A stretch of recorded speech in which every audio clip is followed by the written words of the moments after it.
So just to start again, you were telling me that you're skeptical about these stories of Machendranath overhearing the teachings Yeah, of Shiva from the belly of a fish. yeah, because that is, I am thinking in a skeptical way because I've heard many stories about the origin of Machendranath. It's not one story, there's many stories there, and we don't know which one is the real one. And so it cannot be attributed straight away into the stories that is there. Like Shivaji telling the story to Parvati and Machendranath overhearing it, and then he gets blessed and even cursed in the process. Well, that's the most prevalent, like the story that is going on.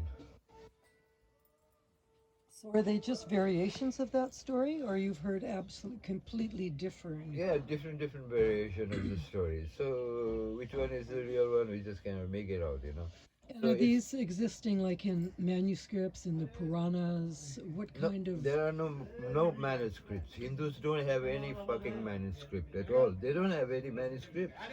You know, Adash? that is really ancient. Ah, this is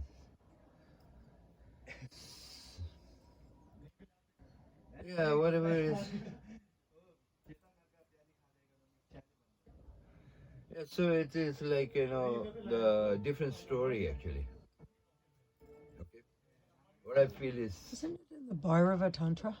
excuse me. Bhairava Tantra? No, not Bhairav Tantra. We cannot call it like Bhairav Tantra or Kali Tantra. Tantra is Tantra. Okay? Because it has been later on attributed to certain gods. But it was later on.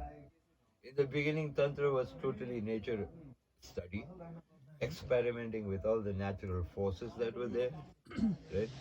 So that is how like people started developing this concept from nature, and that became Tantra later on. So it was widely practiced all over the world, and even in Tibet, we can see the practice of bond. Right? It was totally related to Tantra. Nothing more than Tantra. Nothing more than Tantra.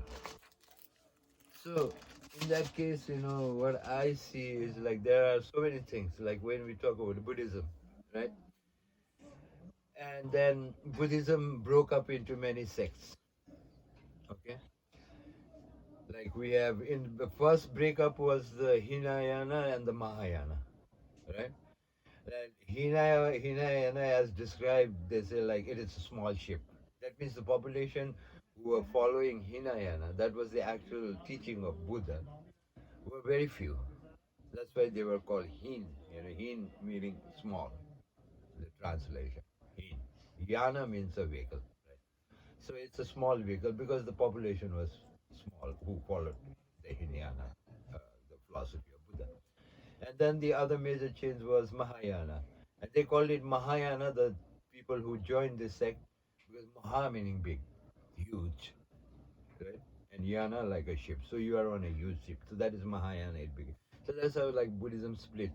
But one thing still people do not know about. I mean, very few people may be having this knowledge, but most of the people have no idea. And that is, Sahajayana. Sahajayana also came. That's also part of Buddhism because Sahajayana, how Sahajayana started was like we have Hinayana, then Mahayana even further developed into the Vajrayanas, right? And then came Sahaj, you know, Sahajyan. That was Sahajyan. So Sahajyan was developed from Mahayana and Vajrayana, right? By compiling these two, they developed another sect of Buddhism which was called Sahajyan. And Sahaj means like the easy, Yan meaning the ship, and Sahaj meaning the easy ship,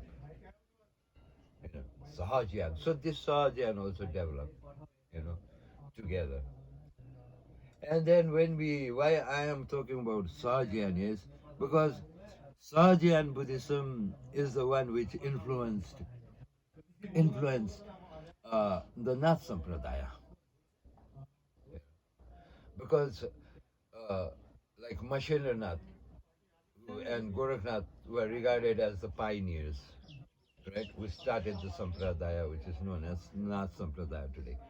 So this actually was not it. You know, what it was like Mashendranath and Gorakhnath were followers of Sahajayana Buddhism. You know, they practice this Sahajayana because their idea is all about Sahajayana, right? And in Sahajayana, the first thing that comes in Sahajayana is the Guru is everything. You got to venerate the Guru, right? So whatever you get, it's from the Guru. So this Guru disciple, Guru Chela, you know, this relationship, you can see that in Sahajayana because that's what they practice, you know.